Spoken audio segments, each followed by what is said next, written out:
Bonjour et bienvenue à ce webinaire sur la modélisation de terrain dans OpenRoads Designer. Je vous remercie de votre présence. J'ai affiché donc la petite diapositive vous rappelant donc les différentes interactions qui vous sont possibles pour les nouveaux à ce système de partage On24. Alors, le sujet d'aujourd'hui, c'est donc la modélisation de terrain avec OpenRoads Designer. C'est un sujet assez vaste puisque OpenRoads Designer, comme la plupart des logiciels de modélisation d'infrastructure, en fait, on part d'une surface existante et on crée une surface projet. On édite des surfaces, même si aujourd'hui maintenant on édite aussi des composants BIM. Mais c'est un sujet donc important dans la modélisation avec OpenRoads.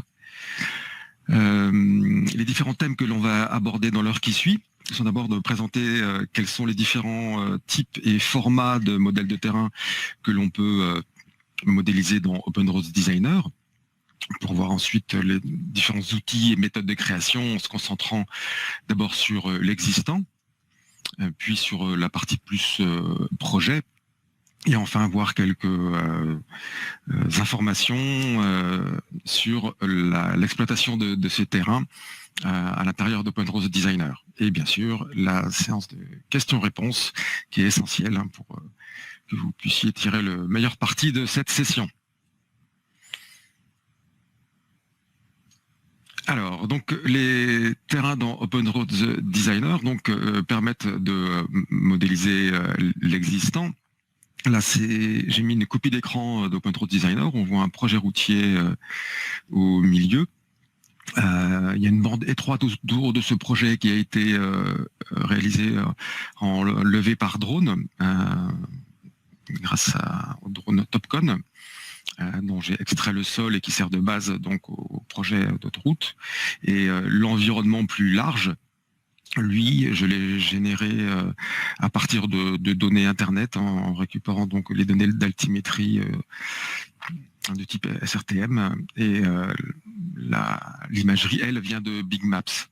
Donc, on peut travailler à différentes échelles avec OpenRoads. Ok. Donc, donc les terrains dans OpenRoads Designer, on a différents types d'objets qui permettent de représenter ces terrains.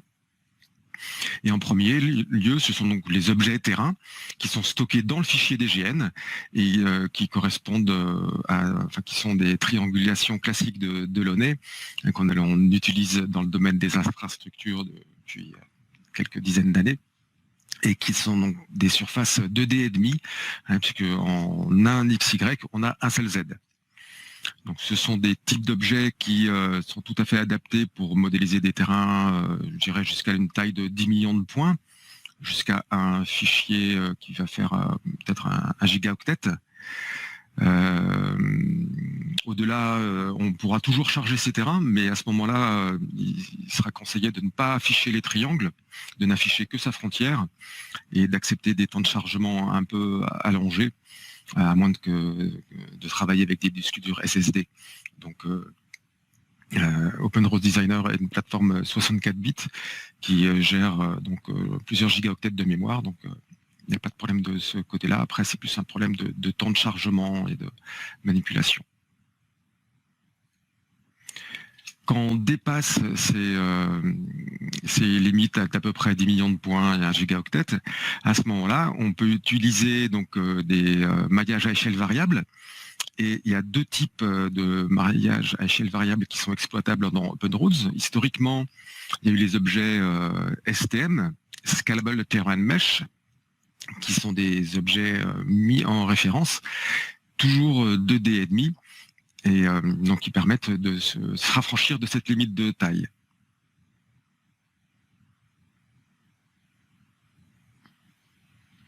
Donc pour illustrer les performances des STM, on change d'endroit et on va dans le Golfe Persique au Koweït, puisque j'avais eu une démonstration à faire à cet endroit-là, et donc j'avais téléchargé tout le modèle numérique de terrain du Koweït, donc ça fait à peu près 190 km dans les deux sens.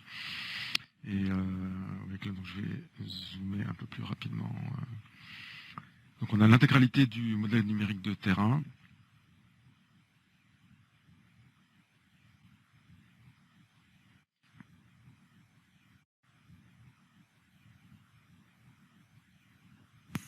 Et voilà, donc les dalles font à peu près 30 mètres. Voilà, donc avec une fluidité d'affichage et de mouvement assez appréciable.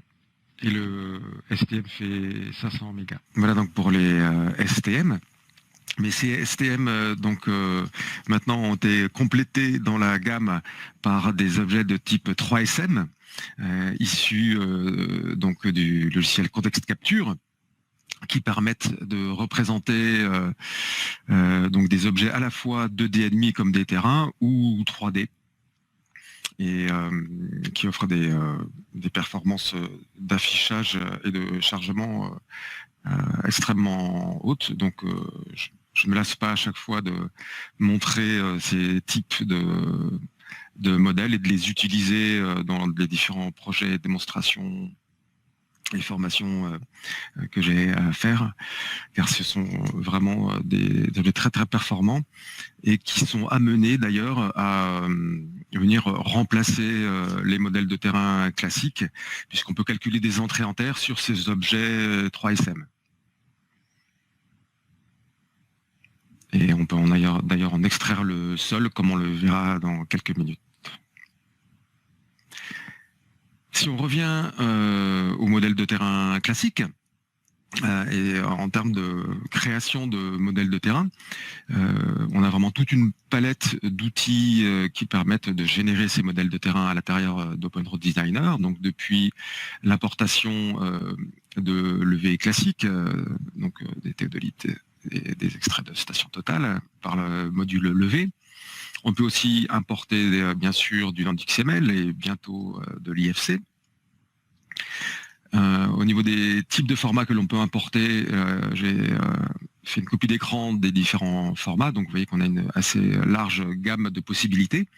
Et si vous avez des fichiers qui ne sont pas à ce format-là, à ce moment-là, on a un outil, un assistant d'import qui vous permet donc d'assigner des colonnes X, Y, Z à partir de n'importe quel fichier texte. Ça, donc, ce sont pour des données 3D, mais même encore aujourd'hui en 2020, on me demande de récupérer des fichiers 2D. Hein, on a encore des masses de données sous ce format. Et donc, on peut à la fois lire les textes, mais aussi extraire donc des points 3D à partir de points 2D en lisant le Z qui serait en attribut du texte. On va voir un exemple de cette manipulation-là. On peut bien sûr aussi récupérer les données LIDAR avec des options de filtrage pour éliminer, pour trier le bon grain à livrer et ne garder dans ces points que les informations utiles. Puisque dans un LIDAR, même dans une zone plate, vous aurez des points à la maille initiale du LIDAR. Et grâce à l'outil d'importation d'OpenRoads, on pourra filtrer ces points. On pourra bien sûr également générer des modèles de terrain à partir des nuages de points et de maillage de réalité, donc passer de la 3D à la 2D et demi, puisque c'est ce qui nous intéresse principalement en termes de modélisation de route. Et bien sûr, je le citais en dernier, mais on peut importer des objets 3D, que ce soit des points, des lignes de rupture, des courbes de niveau et des vides. Mais bon, ça, je pense que vous le saviez déjà, et c'est pas une nouveauté dans des outils tels qu'OpenRoads. Ce que j'ai prévu de vous montrer maintenant, c'est la création de modèles de terrain à partir de données de... Nous allons voir maintenant la démarche pour extraire un modèle numérique de terrain à partir de données de 2D, et en particulier dans le cas où on a des points cotés qui sont représentés dans AutoCAD comme des blocs avec attributs et qui du coup dans le monde Bentest sont transformés en cellules partagées associées à des types d'éléments, puisqu'on unifie les données attributaires grâce au type d'éléments. Et on va pouvoir récupérer la donnée altimétrique depuis ce champ. Donc en fait, on va dans un premier temps générer un rapport qui va récupérer les coordonnées x, y de la cellule et les associer aux z issus du champ. C'est parti. Donc j'ai déjà créé le rapport dans ce fichier. Il suffit de mettre le fichier DGN ou DWG, donc là pour des soucis pratiques, je l'ai transformé en DGN, mais ça fonctionnerait aussi avec un fichier AutoCAD, et ensuite de venir donc charger ce rapport. Voilà, donc le rapport est chargé. Maintenant, on peut générer un aperçu. On récupère donc bien les coordonnées X, Y et l'altimétrie, et on va pouvoir exporter ces données sous forme de fichier CSV.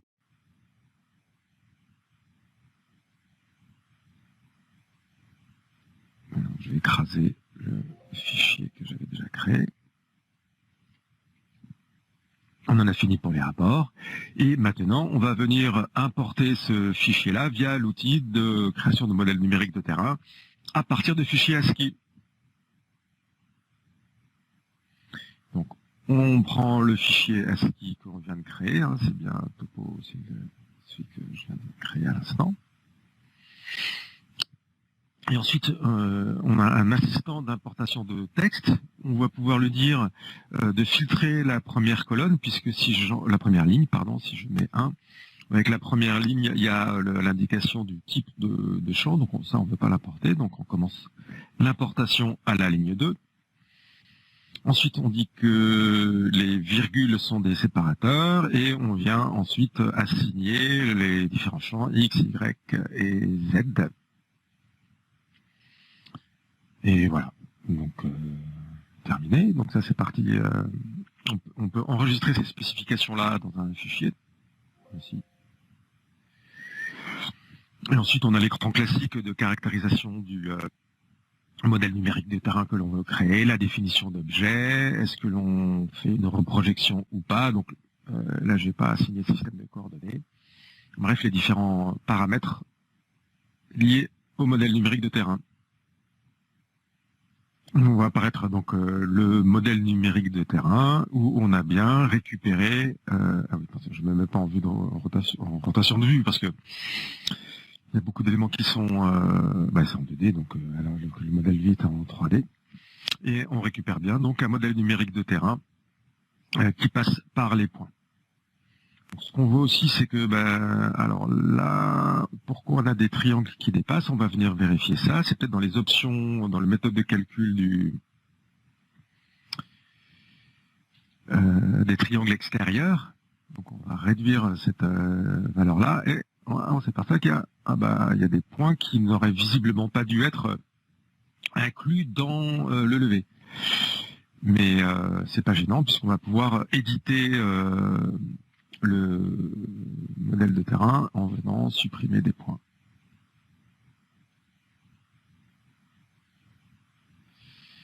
Voilà, donc là ça a l'air bon. Ensuite, ah oui, là il y a des points qui ont été associés alors qu'ils ne devraient pas trop l'être. Celui-là aussi, a priori. Et cela. Alors, est-ce qu'il en reste? Oui, par là. Tous les détails ont été cotés avec les mêmes types de points. Et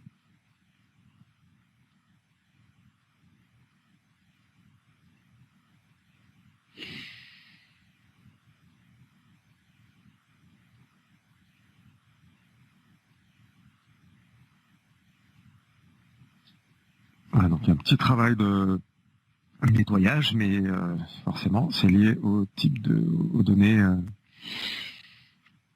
que l'on a. Et ensuite, donc, si je fais une petite rotation de vue, donc on est sur un fichier typique, il y a des cotes un peu partout. Donc ça c'est le niveau 0, ça c'est le niveau réel, et ça c'est le niveau aléatoire. Voilà, donc on retrouve le modèle numérique de terrain, et si l'on souhaite, on pourrait rajouter les courbes de niveau. Sachant que donc les courbes de niveau, a priori, elles ont été extraites du maillage, donc elles ne représentent aucun intérêt en termes de modélisation, mais on pourrait très bien les sélectionner et les ajouter. Donc, je suis pas trop dans mes habitudes, mais pour vous montrer comment ça marche, là j'en sélectionne quelques-unes, et on fait ajouter objet, type courbe de niveau, contour, à ce modèle de terrain, et j'accepte les courbes de niveau du type contour. Et on voit aussitôt donc que les courbes de niveau sont ajoutées. Alors, le défaut de cette méthode, quand on ajoute les courbes de niveau de cette façon-là, c'est que ça crée des points très denses. Ça fait des triangles très petits, alors qu'en fait, on rajoute un minimum d'informations. Et donc, il y a un paramètre dans OpenRoads pour éviter ce genre de problème. Et donc, si j'ouvre le fichier de configuration du workspace, là, FR standard, donc vous avez des paramètres de terrain. Et vous voyez qu'on peut, alors c'est désactivé par défaut, mais si j'enlève ces petits dièses, à ce moment-là, donc, on va appliquer un filtre de tolérance pour permettre d'éviter d'avoir des triangles exagérément petits. Donc là, je ne sais pas quelle est la tolérance de CordArt qui a été appliquée. Voilà, ça fait 30 cm. Donc bon. À l'échelle du fichier, c'est pas idiot, mais vous imaginez si vous avez 60 km comme ça va faire un peu lourd. Dans ce cas-là, vous pouvez agir sur ces variables donc pour accorder l'échelle des triangles et du modèle numérique de terrain à l'échelle de qualité des sources. Mais donc, pour revenir sur le sujet initial, hein, donc on a vu aussi comment récupérer des points cotés lorsqu'ils étaient en 2D. Grâce donc, je récapitule, on a fait un rapport, et ensuite on a utilisé la méthode créer modèle de terrain à partir de fichiers ASCII. Pour générer un modèle numérique de terrain, quand on n'a que des textes 2D, on va pouvoir utiliser un outil spécifique dédié à cela. Donc depuis les méthodes supplémentaires, on peut utiliser l'outil créé par interpolation de texte. On va devoir définir deux filtres. Un premier filtre qui correspond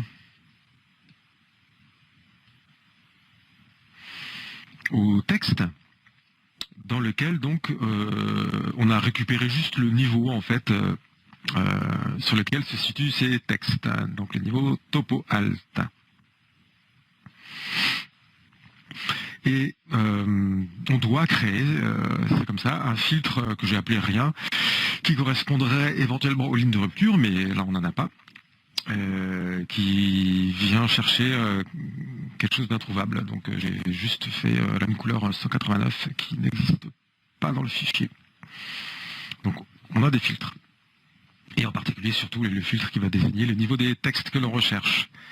Ensuite donc on va pouvoir lancer la commande et venir demander à rechercher le filtre de texte et le filtre des lignes qui est là juste pour que la commande fonctionne. On coche inclure les textes comme semi de points, puisqu'on ne veut pas sélectionner que des points mais aussi des textes. On peut cliquer sur aperçu de façon à s'assurer des objets qui seront pris en compte. Et ensuite, on lance la commande. Donc, hop. Voilà, donc du coup, voilà, on obtient le modèle numérique de terrain. Donc là, les couleurs sont un peu pâles sur cet écran, peut-être parce que la transparence. Voilà. Donc, on obtient bien ce qu'on souhaite. Et si je m'accroche là, donc 616,75, on a bien 616,75. Alors, le problème, c'est que les positions des triangles correspondent aux positions des textes et pas aux positions des points. Ben oui, puisqu'on lit les textes. Donc face à ça, il y a une petite astuce donc pour limiter un peu cette problématique qui est de déplacer les textes. Alors certains auront l'argument tout à fait vrai que ce décalage n'est pas toujours constant, mais bon là il s'agit de faire avec ce qu'on a et de limiter les erreurs induites à la génération du modèle de terrain. Donc ce qu'on peut faire c'est simplement donc je vais annuler la création de ce fichier. Je vais sélectionner tous les textes. Ah oui, non, comme ils sont dans le fichier en référence. Ah si, ça a marché. Donc je sélectionne tous les textes. D'ailleurs, au passage, je peux en profiter pour... oui, je vais garder que ceux qui sont sur le calque topo alt. Mais là, je ne peux pas parce qu'ils ne sont pas dans le fichier. Donc je vais les recopier donc, en introduisant le décalage. Donc je vais prendre l'origine de ce texte. Alors je vais bien faire attention à faire du texte parce qu'il y avait aussi un masque. Donc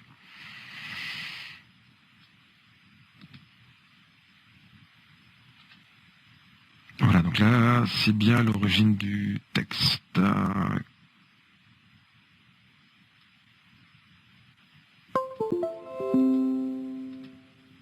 Voilà, le texte, et je le mets sur l'origine du point côté. Ensuite, donc, je peux désactiver l'affichage. Voilà, donc là je retrouve tous les textes, mais y compris les carroyages, toutes ces entités-là. Donc c'est là où je vais pouvoir dire en fait que tous ceux qui ne sont pas sur le calque topo alt, pardon, je les supprime. Voilà, donc ça me permet de nettoyer, puis tant qu'à faire, je peux nettoyer aussi les points qui n'ont pas lieu d'être, que j'avais déjà repéré lors de la première phase. Il y en a peut-être encore un petit peu par là. Voilà, donc si je veux être sûr de ça, au passage, je peux faire une petite clôture en mode vide découpe. Je supprime le contenu de la clôture, comme ça je suis sûr qu'il n'y a rien en dehors de la clôture et que je n'ai que les points que je souhaite. Et je relance la commande. Voilà, toujours un petit coup d'aperçu. Et on y va.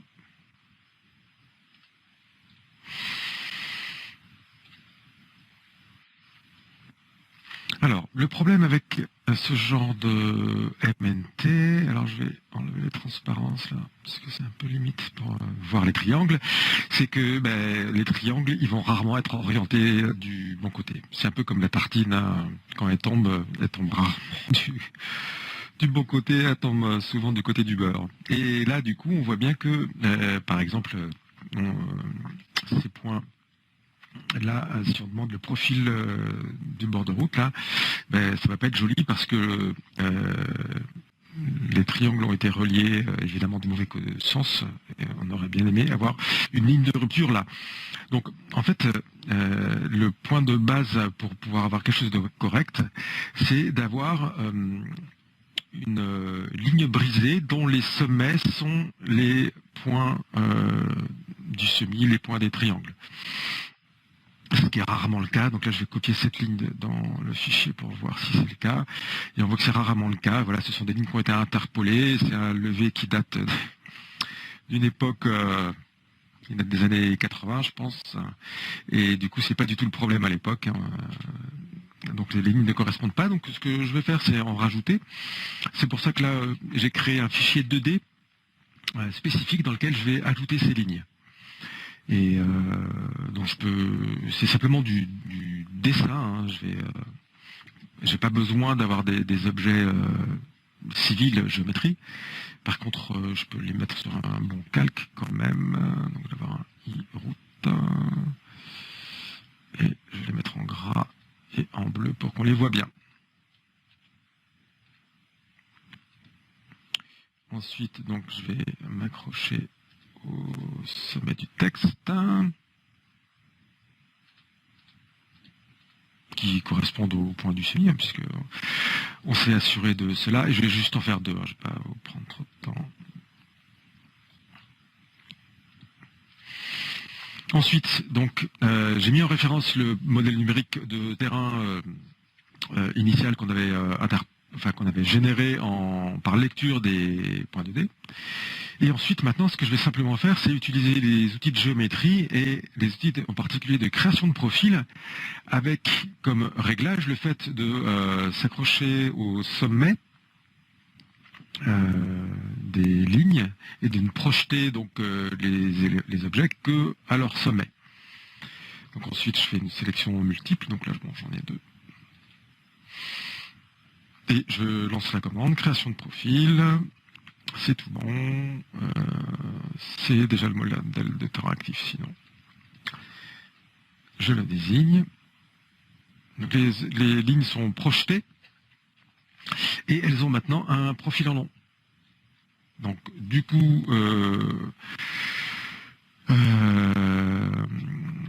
je pourrais réimporter les points et rajouter les lignes. Mais là, comme c'est juste un exemple, je vais revenir dans le fichier dans lequel j'avais lu les textes 2D.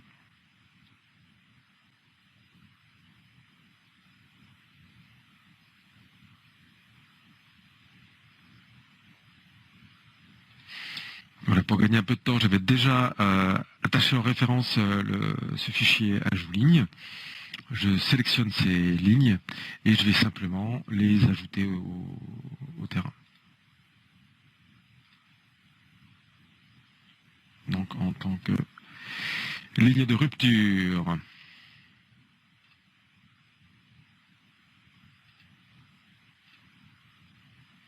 Voilà, et automatiquement, alors encore une fois là, ça se voit pas forcément très bien, mais les triangles ont été orientés correctement.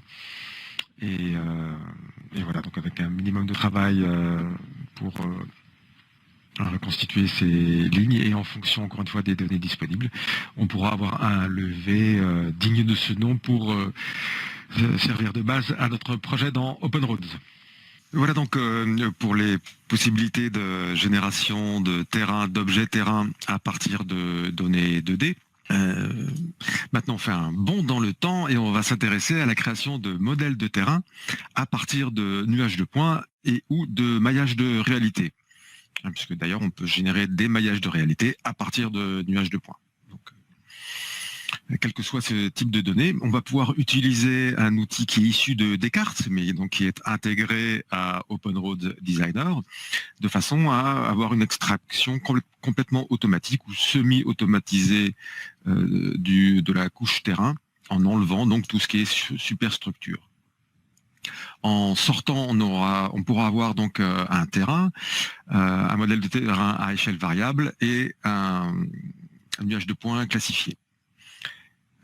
Donc c'est une procédure qui peut être entièrement automatique, mais avoir une fonction automatique qui génère des terrains corrects à partir de tout type de données, quelle que soit l'échelle du levé, son contexte, en race campagne ou en urbain, c'est encore un peu difficile. On va y arriver grâce à l'intelligence artificielle, et il y a des services de Bentley au Québec qui travaillent dessus d'ailleurs. Mais en attendant, on va voir qu'on dispose dans OpenRoads Designer d'outils de retouche par profil qui vont permettre de guider l'outil d'extraction de manière à l'aider à savoir ce qui est du sol ou pas, en éliminant les points inutiles. Donc, une petite illustration en vidéo.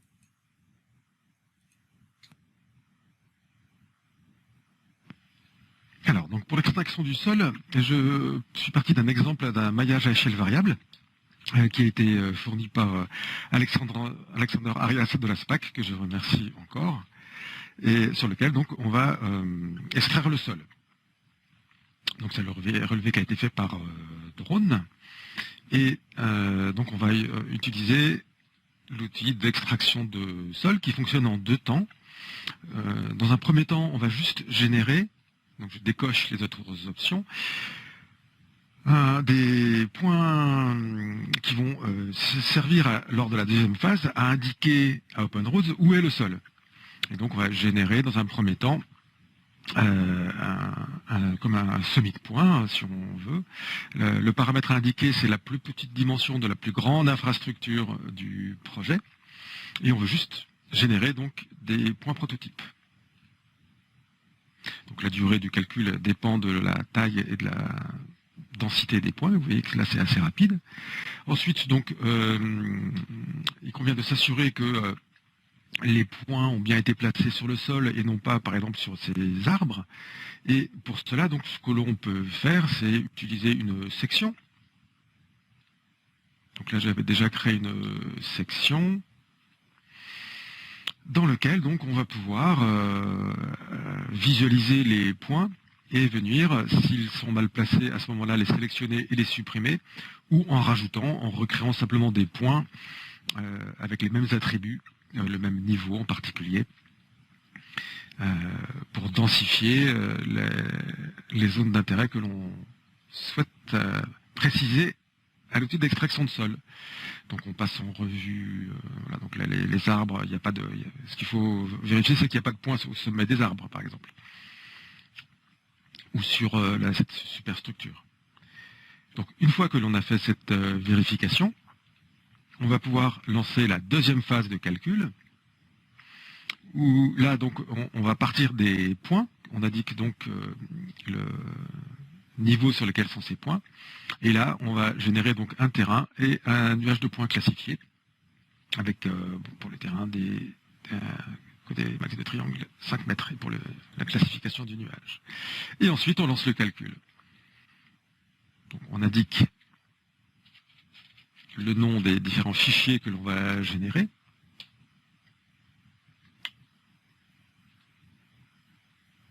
Voilà, donc le nuage de points classifié. Et le calcul se lance. Donc on est guidé dans la progression dans le calcul dans la zone d'invit en bas. Et voilà, donc vous voyez que là, le calcul a été assez rapide. Et on obtient donc un nuage de points classifié. Donc j'ai bien activé le style classification et demander l'affichage du fichier en gros. Ensuite, on peut aller dans le contrôle de l'affichage des différents objets pour venir contrôler, donc je vais enlever les points sources. Le nuage de points qui a été généré, avec en jaune les points correspondant aux superstructures et en rouge les points du sol. Dans le fichier est affiché également le maillage de terrain à échelle variable. Voilà, donc là, en l'occurrence, je ne veux pas afficher ce modèle de terrain-là, mais plutôt en matière de vérification, puisque c'est quand même ce qui nous intéressait dans le cadre d'un projet Open Roads, afficher le modèle de terrain qui a été généré, extrait à partir du maillage à échelle variable. Voilà, donc là, mes réglages sont un peu... Et voilà, donc voilà, en quelques minutes, on peut, à partir d'un relevé par drone ou d'un nuage de points, en obtenir la classification du nuage et l'extraction du sol pour servir de base à vos projets. Voilà, donc ces méthodes-là sont adaptées lorsque l'on a des maillages de réalité ou des nuages de points qui ont été obtenus soit par photogrammétrie, par levé par drone, par lidar, quel que soit leur format. On peut récupérer des formats de raster 3D au format DEM, TIFF, ASC, etc. La nouveauté qui est incluse dans la version 10.8 d'Open Roads Designer, c'est la possibilité donc d'utiliser des services de géocoordination. C'est-à-dire que plutôt que de vous demander d'avoir la donnée à votre disposition, on va rechercher les sources de données disponibles sur Internet directement, donc depuis l'interface d'Open Roads. Donc c'est en fait l'outil pour ceux qui ont déjà utilisé les services de géocoordination. C'est assez simple, hein. On va voir un petit exemple maintenant.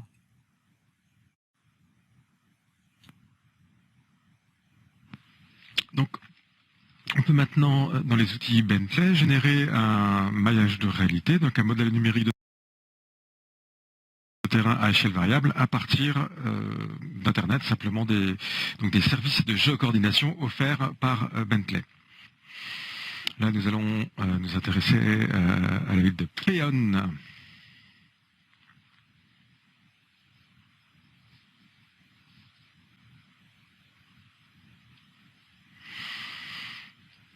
Donc, on va s'assurer qu'on ait bien un système de coordonnées. Et ensuite, donc, depuis la boîte de dialogue qui nous permet normalement d'ajouter donc soit des données de modèles de terrain, des points, des lignes de rupture, des découpes des masques et des textures, y compris du Bing Map. Là, on n'a même pas besoin d'avoir des données sur notre poste, puisqu'on va aller les rechercher sur Internet.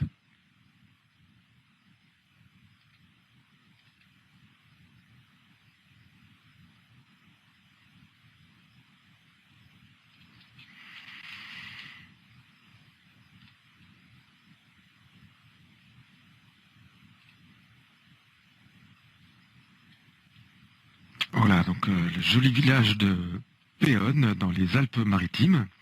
On désigne donc la surface, la zone d'intérêt, et on demande, on interroge quelles sont les sources de données disponibles à cet endroit-là. Voilà, donc on a trouvé du terrain et de l'imagerie, donc on sélectionne les données pour ensuite venir les télécharger. Donc le téléchargement est prêt, on revient à Descartes, ou dans la plateforme Bentley, j'ai utilisé Descartes, mais ce sera disponible donc dans la prochaine version d'OpenRoads Designer. Et on voit donc le téléchargement, le fichier, ce fichier-là, c'est le fichier de points, et ensuite donc on télécharge les dalles raster dans la même zone.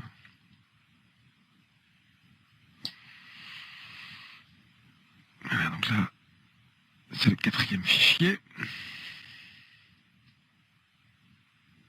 Voilà, c'est terminé. Les fichiers sont disponibles sur le disque. On a accès aux informations d'attachement. On fait importer. On a donc un modèle numérique de terrain et des textures qui sont disponibles pour venir générer le fichier modèle de terrain. Donc on le génère. Donc là, ça peut prendre 5 à 10 minutes en fonction de votre PC et de la zone que vous avez demandé. Voilà, donc nous avons un maillage à échelle variable. Le village de Péonne se trouve par là, mais là j'affiche que la moitié parce que j'ai le volume de découpe. Donc voilà le village qui nous intéressait. Et on a accès donc à son environnement sous la forme d'un maillage à échelle variable qui peut être utilisé soit pour des utilisations de rendu, d'image ou d'extraction technique. Et oui, souvent on me dit oui, mais j'aimerais bien importer le terrain de Google. Alors, on a pu à un moment donné importer le modèle de terrain de Google avec une précision relativement confortable. Mais ça fait longtemps, déjà je pense une petite dizaine d'années, que le terrain de Google est limité à 400 triangles, quelle que soit la surface. Donc par acquis de conscience, j'ai téléchargé dans la même zone le modèle de terrain de Google.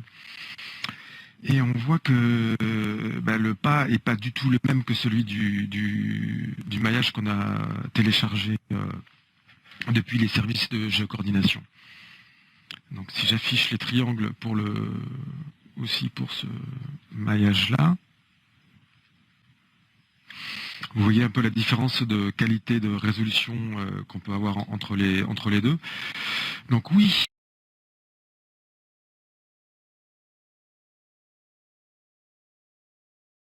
téléchargé depuis les services de géocoordination. Donc si j'affiche les triangles aussi pour ce maillage-là, Vous voyez un peu la différence de qualité de résolution qu'on peut avoir entre les deux. Donc oui, on peut, ça c'est ce que j'ai importé par les outils Google. Donc j'ai utilisé capturer image Google Earth, mais on ne parle pas de la même chose. Les données sont vraiment pas du tout à la même échelle. Donc c'est pour ça que je vous invite fortement à utiliser les services de géocoordination ou à utiliser d'ailleurs le téléchargement d'images satellites qui est possible déjà depuis quelques années dans nos outils. J'avais déjà posté sur le site d'OpenRoads à l'époque, donc c'était Power Civil, la méthodologie pour générer un modèle numérique de terrain à partir de données satellites. Donc il y a ce site, mais je crois qu'il a été remplacé par un autre. Mais la méthode est restée la même. Donc voilà la démarche entièrement expliquée. Et donc, en attendant la version d'OpenRoads qui a le service de géocoordination, vous pouvez déjà générer des modèles de terrain à une échelle relativement large. Je crois que c'est tout l'estuaire de la Loire, il me semble. Je ne me rappelle plus exactement d'où j'avais tiré ces données. Mais enfin voilà, donc grâce au service de géocoordination, maintenant vous n'avez même plus besoin d'aller sur un site particulier. On vient les chercher pour vous. Donc voilà en ce qui concerne différentes méthodes, différentes approches pour créer un modèle de terrain à partir de différentes sources. Et on s'est attaché donc surtout à la quantité d'informations que l'on pouvait importer. Mais la qualité du terrain est aussi importante. C'est pour ça que dans OpenRoads Designer, donc vous avez un mécanisme très simple qui vous permet de modéliser tout ce qui est décapage, purge et terrains spéciaux. Et cet outil, c'est simplement la possibilité d'affecter un modèle une structure exactement comme une structure de chaussée. Et d'ailleurs, on les décrit dans la même bibliothèque de profils en travers type que les profils en travers type routier. Simplement, on décrit une couche d'épaisseur constante que l'on va affecter sur tout le terrain ou sur une portion, de façon à matérialiser, encore une fois, une zone de purge, de rochers, de matériaux impropres, de façon à soit, comme dans l'exemple du rocher qui est affiché, avoir des cubatures différenciées et des entrées en terre différenciées, ou simplement des calculs différenciés selon la couche que l'on a qualifiée par le biais de cette structure. Donc cette procédure est détaillée dans le webinaire sur le calcul des talus et d'entrée en terre que j'ai fait récemment. Donc encore une fois, il suffit d'affecter une structure de chaussée particulière en lui ayant affecté une définition avec un type de volume spécifique. Et donc encore une fois, cette méthode est décrite dans le webinaire sur le calcul de talus. Donc voilà un petit peu ce que je voulais vous dire sur l'importation de terrain concernant l'existant. Maintenant, en ce qui concerne le projet, donc en fait, les objets terrain servent à représenter des surfaces également pour du projet à l'intérieur d'OpenRoads Designer. Et donc j'ai décrit cette méthode dans un précédent webinaire sur la modélisation non linéaire, où donc on va utiliser les outils de géométrie plan profil en long de façon à décrire un projet par des lignes de rupture et les associer dans un modèle numérique de terrain pour décrire la surface projet. Et une fois qu'on a cette surface projet, on va pouvoir lui affecter des structures de chaussée et des talus de façon à venir compléter la modélisation de ce projet. Sachant que l'intérêt, c'est que OpenRoads ne fait aucune différence donc entre un projet que vous auriez modélisé en corridor et par cette méthode non linéaire. Et donc, pour affecter ces structures à terrain que ce soit d'ailleurs pour modéliser du décapage ou appliquer une structure de chaussée à un projet. Il suffit de cliquer sur l'objet terrain et dans la barre d'outils qui apparaît, de venir chercher l'outil appliquer un profil type à une surface ou faire cette manipulation depuis l'explorer de projet. Vous aurez accès aux mêmes outils. Et on voit d'ailleurs que l'on peut également appliquer des profils en travers type linéaire, c'est-à-dire que la bordure, le berme et talus que l'on voit peuvent être appliqués aussi directement sur un terrain, hein, dans le cadre de bassins de rétention, par exemple. Ça sera assez bien adapté. Et donc ces terrains sont efficacement représentés et modélisés pour du projet. Mais également dans le cadre de projets réalisés à partir du corridor, on peut avoir besoin d'utiliser la surface finie projet de l'objet corridor comme paramètre pour différentes commandes telles que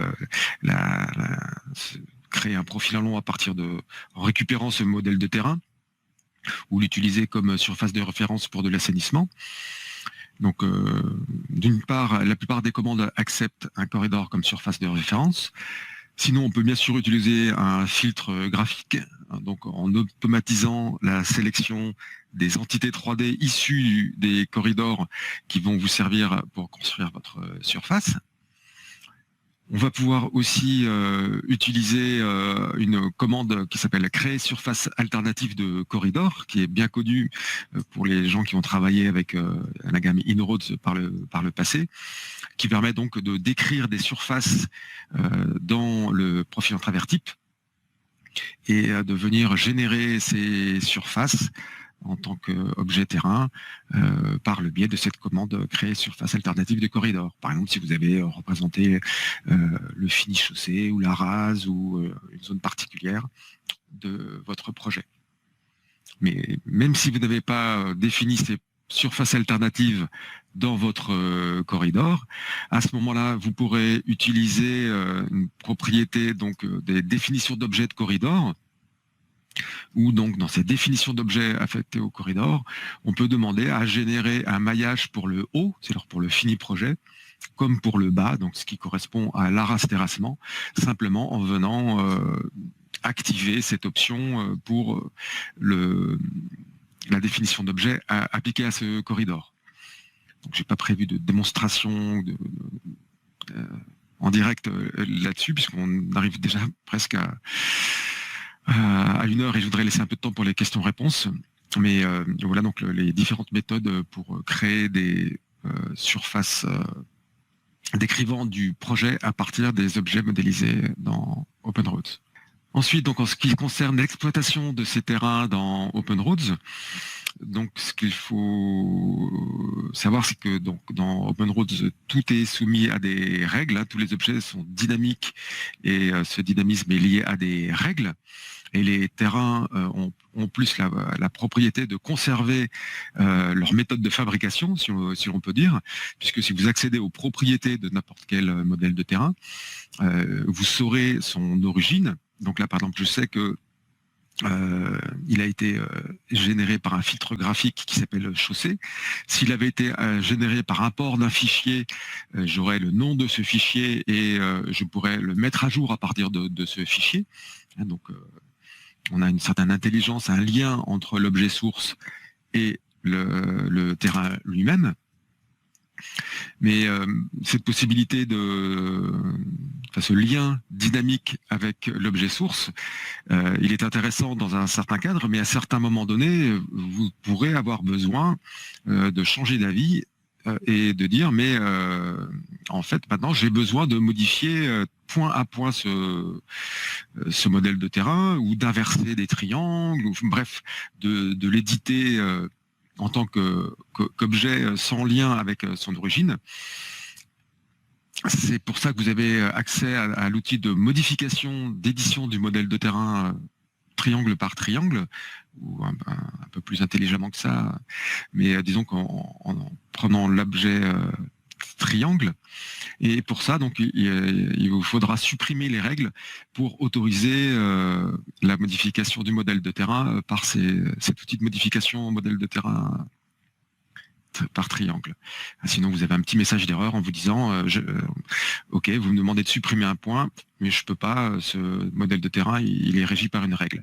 Donc dans ce cas-là, il faudra supprimer ou désactiver la règle pour autoriser, pour vous autoriser à modifier ce terrain par point, par triangle, par ligne, etc.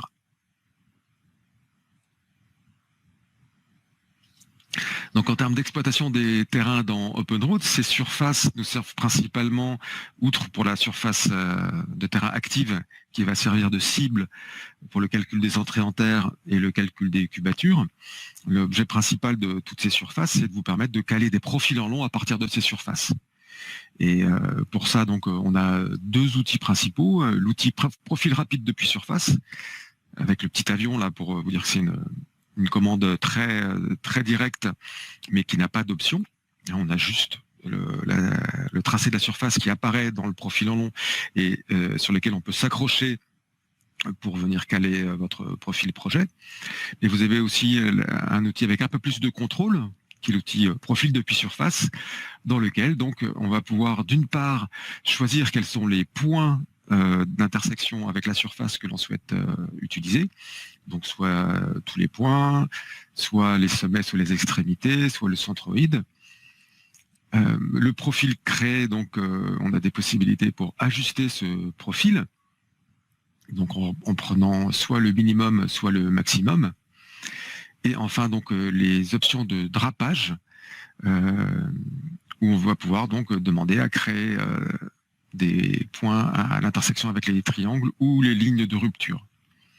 Donc on a différentes stratégies pour permettre de créer un profil en long à partir d'une surface. Et j'en profite pour rappeler que le profil que vous allez créer à partir de cette surface sera dynamiquement lié à cette surface. C'est-à-dire que si vous avez une mise à jour de la surface, à ce moment-là, la trace calculée par cet outil sera elle aussi mise à jour, et votre profil en long créé à partir de cette surface sera lui aussi mis à jour. Donc on crée des liens entre objets. OpenRoads mémorise la commande en elle-même et non le résultat de la commande, et va se rappeler que vous vouliez être collé sur cette surface.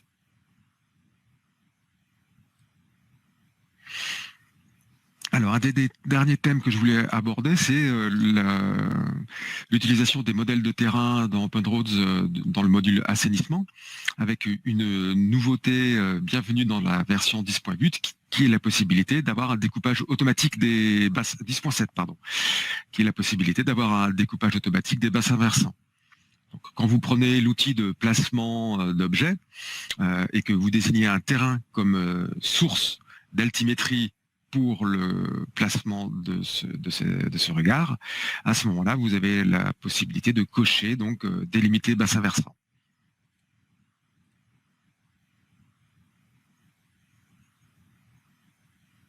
L'option de découpage automatique de bassin versant est disponible dans la version 10.7 d'OpenRoads Designer. Là, j'ai choisi la version 10.8 qui intègre donc un outil de rotation automatique par rapport à un axe, et surtout, comme donc dans la 10.7, un outil de découpage automatique du bassin versant. On voit bien que là, le bassin versant commence au nœud et s'arrête au point haut du projet, et facilite donc énormément la création du projet d'assainissement. Un dernier mot avant-dernier sur l'exploitation des terrains dans OpenRoads. Il y a un outil très pratique qui nous permet de créer des assemblages de l'existant et du projet, donc encore une fois de façon dynamique, qui est l'outil créer terrain complexe. Donc dans la colonne de droite, on a la liste des différents colonne de gauche, pardon. La liste des différents terrains disponibles, et on vient les ajouter. Donc le premier qu'on ajoutera, lui, sera caractérisé comme terrain primaire, et ensuite les surfaces que l'on ajoute, qui seront en général les surfaces projet, on aura deux modes pour les ajouter. Soit on a le mode ajout, qui est un ajout brut des deux surfaces, ou alors le mode fusion, qui sera plus adapté donc pour l'assemblage existant projet, où on ne garde que le deuxième, donc que le terrain fusionné dans les superpositions. Donc, ça veut dire que si vous prenez comme terrain primaire l'existant et que vous ajoutez en mode fusion les modèles de terrain projet, vous aurez au final une surface donc d'assemblage de l'existant et du projet. Et sachant que, oui, pour être complet, donc il y a un outil de création automatique de frontières projet qui a été rajouté dans la version 10.8 d'OpenRoads Designer, qui est disponible en anglais actuellement et qui va bientôt l'être en français là d'ici, je pense, 10-15 jours. De façon à simplifier donc la création des assemblages et aussi donc pour la création la modélisation des décapages. Enfin, je vous promets, dernière slide concernant ces terrains. Donc là, j'ai récapitulé quelques petites commandes qui peuvent être utiles. Souvent, on va avoir besoin de décaler un terrain en Z. Donc, dans les premières versions d'OpenRoads, ce qu'on utilisait, c'était la possibilité de créer un terrain découpé. Donc, on pouvait découper un terrain et à ce moment-là, intégrer un décalage en Z. Donc, on détournait cette commande de création de terrain pour venir faire un décalage en Z. Mais depuis la version 17, donc, on a un outil général de transformation des éléments qui va fonctionner sur de la géométrie comme sur du terrain et qui va vous permettre de torturer votre terrain, de le déplacer, de lui appliquer une rotation, de le mettre à l'échelle, bref, de lui affecter, de le corriger si jamais il y avait un problème d'unité ou pour vous permettre de créer une échelle de différents terrains à partir d'une surface donnée. Enfin, en termes d'export des surfaces, pour permettre d'exploiter vos projets dans d'autres logiciels ou de faire du guidage machine, il y a le LandXML qui est très bien adapté à ce genre de traitement. Vous avez aussi de différents rapports que vous pouvez générer à partir de votre terrain et au fur et à mesure donc de la mise à disposition des schémas IFC, je pense que ce format viendra remplacer un peu le format LandXML dans les années à venir.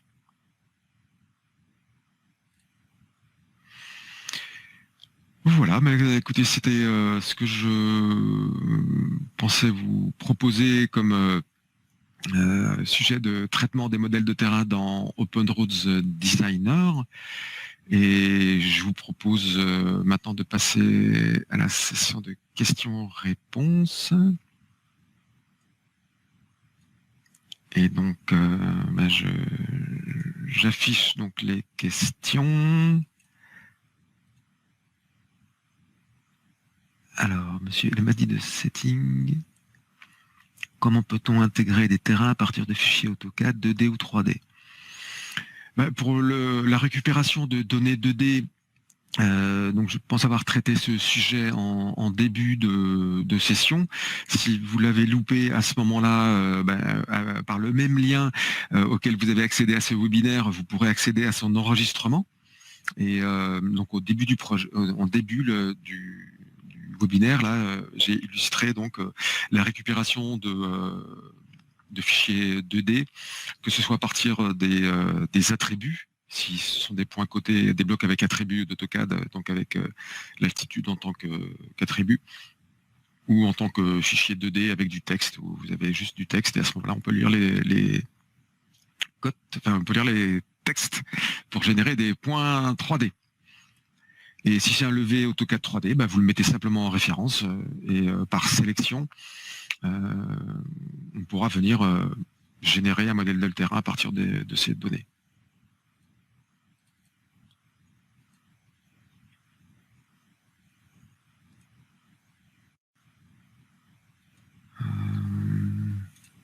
Alors...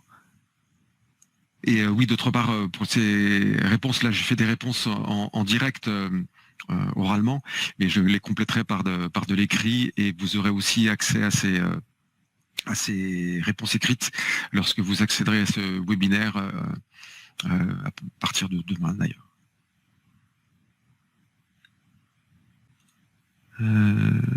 Comment revoir les webinaires précédents?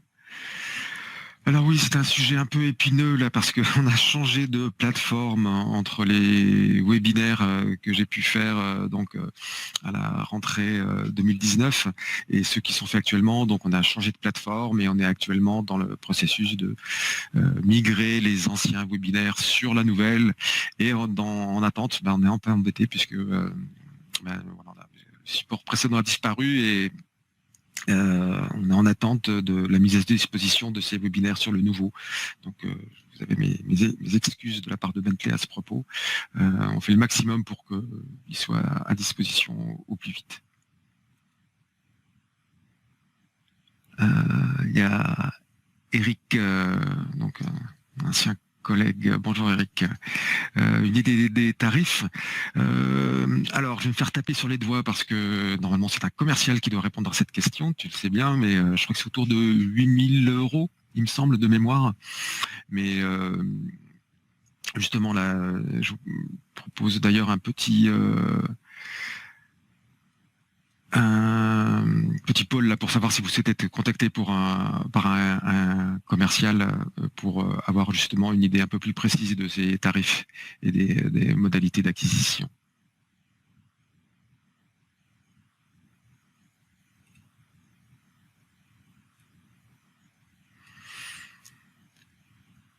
Alors, ensuite...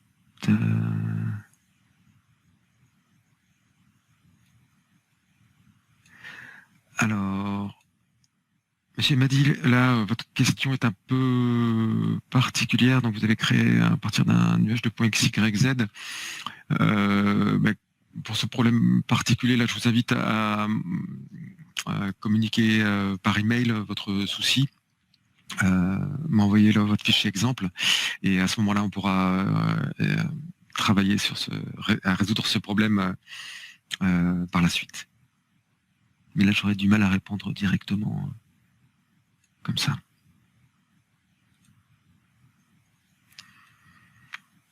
Alors Alexandre, on a la possibilité d'avoir accès aux slides. Disons que les slides sont comprises dans l'enregistrement du webinaire. Maintenant, grâce à ce système Mode 24, dès que j'aurai cliqué sur fin du webinaire, à ce moment-là, celui-ci va être enregistré et avec les diapositives, et vous pourrez revoir ça tranquillement à votre rythme quand vous voulez, d'où vous voulez, avec le même lien que celui qui vous a permis d'accéder à ce webinaire, et vous pourrez par ailleurs venir accéder à ces enregistrements depuis la page dédiée sur le site Bentley. Donc je vais partager mon écran pour vous montrer ça. Voilà, donc vous devriez voir mon écran. Normalement. Je ne le vois pas sur mon écran de contrôle, mais donc sur l'adresse que je vais copier-coller dans la réponse à tous.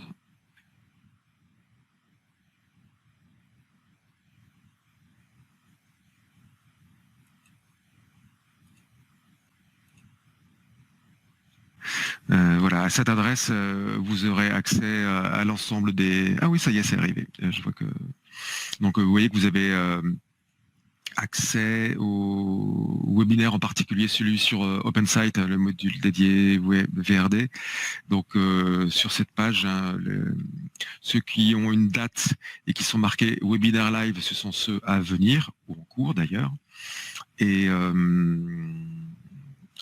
quand il y a marqué Webinar on Demand, il vous suffit de cliquer sur ce lien et vous aurez accès directement à l'enregistrement complet et aux questions, mises à jour, etc. Donc j'espère avoir répondu à vos questions.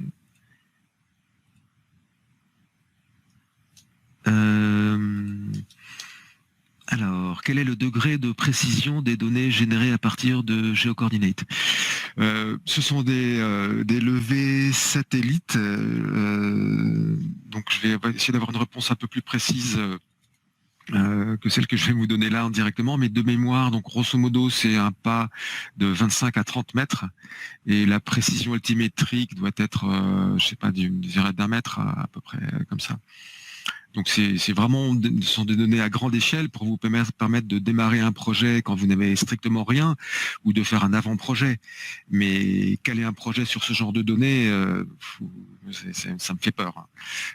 C'est comme j'ai souvent des prospects ou des clients qui me demandent si on peut récupérer le terrain de Google. Oui, on peut, mais ce sont des données à grosse échelle. Donc c'est adapté pour, encore une fois, faire un avant-projet et avoir une idée de la faisabilité du profil en long.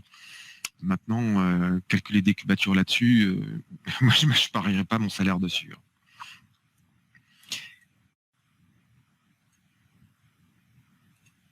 Mais encore une fois, je ferai une réponse écrite plus précise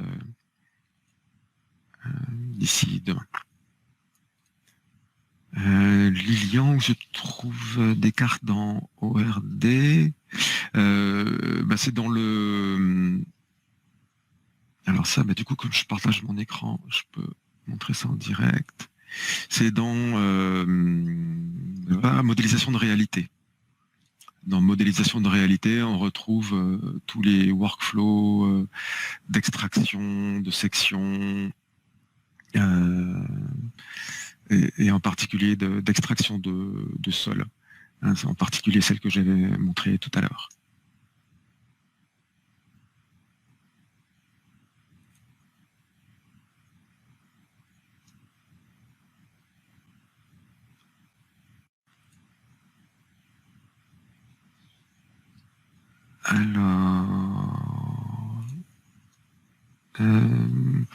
Alors au niveau de la mise à disposition, pour l'instant on peut des webinaires, hein, puisque là donc, il y a encore une question donc de Dillon vous donnons sur la mise à disposition des webinaires. A priori c'est que par internet, mais je vais reposer la question en interne, savoir si on peut en extraire une vidéo.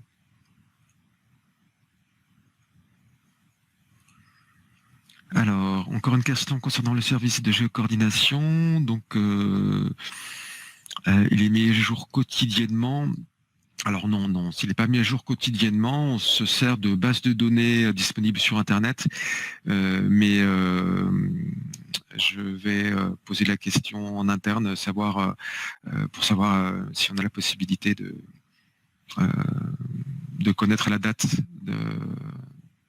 de génération des données et avoir une idée de leur fréquence de mise à jour. Est-ce qu'elles sont libres de droit? Oui, tout à fait. Oui, Bentley paye un abonnement et donc du coup, vous avez accès à ces données, vous pouvez les utiliser dans le cadre de vos projets.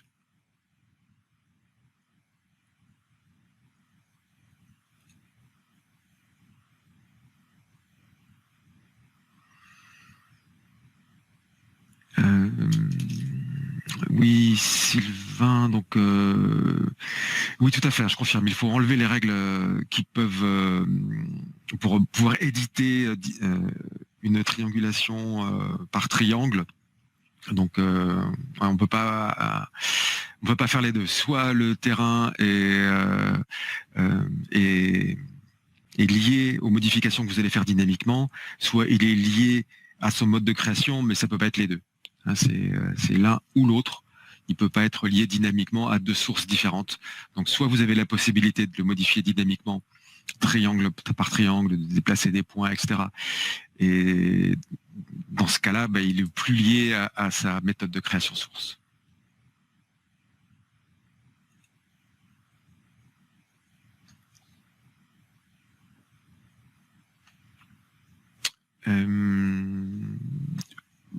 Donc, une question de Nathalie Vigneault. Oui, tout à fait.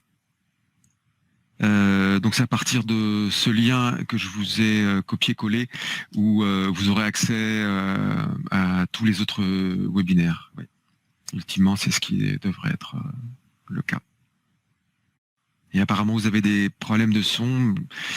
Je suis désolé, j'espère que sur l'enregistrement, la qualité sera meilleure. Il y a peut-être des soucis de Internet.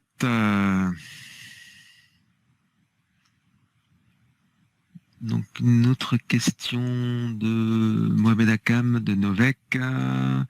Est-ce qu'on peut extraire un modèle de terrain à partir d'images TIFF? Oui, tout à fait, oui. Si ce sont donc les TIFF 3D que l'on peut récupérer depuis les sites de la NASA, on peut tout à fait extraire ces modèles de terrain depuis ces données-là. Et donc, encore une fois, la méthode de création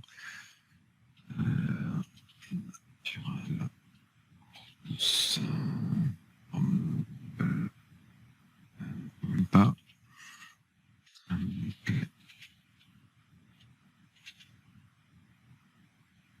Voilà.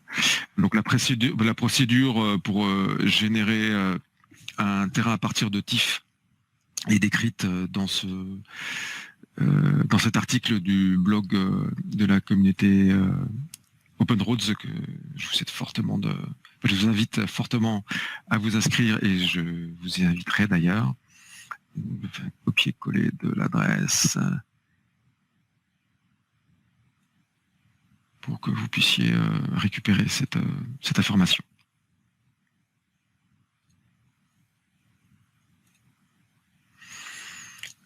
Alors, Lilian Douetté, la géocoordination est valable dans tous les pays.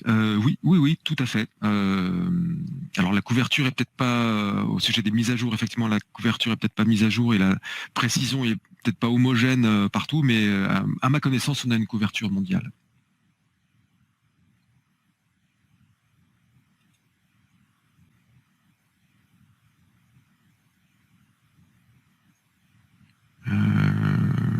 Voilà une dernière question que je m'étais posée. Quand sera disponible la version d'OpenRoads avec les services de téléchargement?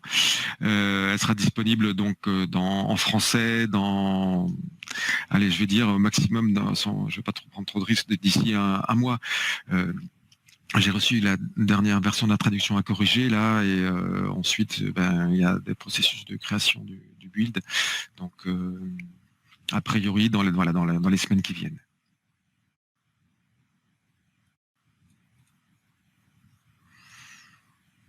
Voilà, écoutez, je crois avoir répondu à toutes les questions. Il me reste à vous remercier de votre présence. C'est super, hein, on a une bonne idée de la francophonie. Là, on a des gens d'un peu partout. Je vous remercie donc encore une fois de votre présence. Donc, ce webinaire sera disponible par le lien que je vous ai copié-collé et également par le lien qui vous a permis de visualiser ce webinaire. Et je vous donne rendez-vous pour le prochain webinaire, le 10 mars, même heure, même endroit.